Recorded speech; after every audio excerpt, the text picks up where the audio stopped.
Bonjour les amis, c'est Tolly le Belge. Et bien aujourd'hui, encore un petit, pas un tuto, mais un petit truc, 2-3 conseils que je peux vous donner avant de partir en vacances. Là, pour moi, le départ se passe demain, je pars en XSR cette année-ci, je vais me faire la Suisse, ça va être très sympa. Mais je voulais plutôt parler de l'équipement et de nouveau un petit peu de la préparation. Alors, premier truc, justement, j'étais en train de penser à mon petit casque. J'y ai mis une GoPro dessus. En allant chercher dans la moto tout à l'heure, je me suis rendu compte que mine de rien, même si c'est la toute petite GoPro, ça prend quand même pas mal le vent. Donc c'est un truc à vérifier avant de partir parce que avoir un torticolis dès votre premier arrêt, c'est pas top. Autre chose, cette année, comme c'est un roadster, j'ai pas la chance d'avoir un cruise control, ce qui n'est pas toujours le cas pour tout le monde. J'utilise ceci. Moi, je trouve ça hyper pratique. C'est un accélérateur de paume. En fait, une fois que vous êtes sur l'autoroute, il suffit de déposer la main dessus et ça garde en fait un régime constant. C'est super pratique. Vraiment. Autre chose, quand on stoppe de l'autoroute, n'hésitez pas à investir. Ça vaut 14 balles 95. Mais franchement, c'est quand même top. Alors, on va se le faire en 95 comme d'habitude pour nos amis français. Mais revenons-en vraiment à l'équipement proprement dit.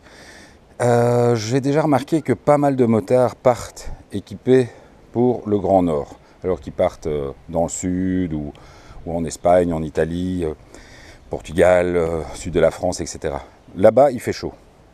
Donc ça ne sert à rien de s'habiller comme des dingues. Donc mieux vaut investir une fois, ça fait très belge, dans un équipement plus léger. Là, je suis vraiment sur une veste super légère, et franchement avec un pantalon, ça c'est un de mes derniers achats, c'est un XR d'XSS, c'est hyper léger. Franchement, c'est plus léger qu'un jeans, même un jeans moto, etc. avec les renforts, c'est super léger.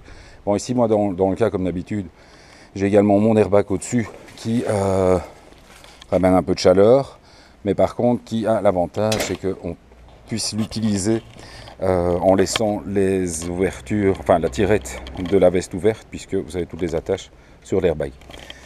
Donc, mais effectivement, s'il fait plus frais, et bien justement, là, c'est tout l'intérêt. Là, j'ai investi dans un nouvel équipement de pluie que j'ai gentiment mis dans mon sac de sel. Donc, ça va pas être évident de vous le montrer, mais c'est un équipement assez... Allez, il va falloir me faire confiance, les gars, je vous promets que c'est là-dedans.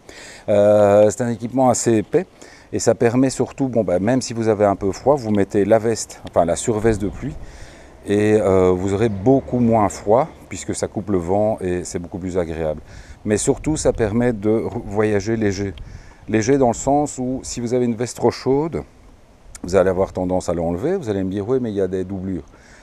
Mais la plupart du temps, quand vous achetez votre veste d'hiver, vous l'achetez en chemise ou en pull, n'importe quoi. Mais une fois que vous retirez la doublure, la veste devient beaucoup trop grande. Et une veste trop grande sur autoroute, ça vole et c'est super énervant. Donc franchement, pensez-y. N'hésitez pas, je crois qu'une veste comme celle-là, ça va coûter 100 balles, le pantalon aussi.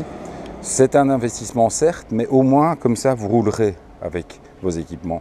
Et vous ne serez pas en train de rouler en short et en t-shirt comme j'ai beaucoup vu dans le sud de la France. Sinon, je vous tiendrai au courant et puis je crois qu'avec le petit 3 pattes là, je vais bien m'amuser. Ciao!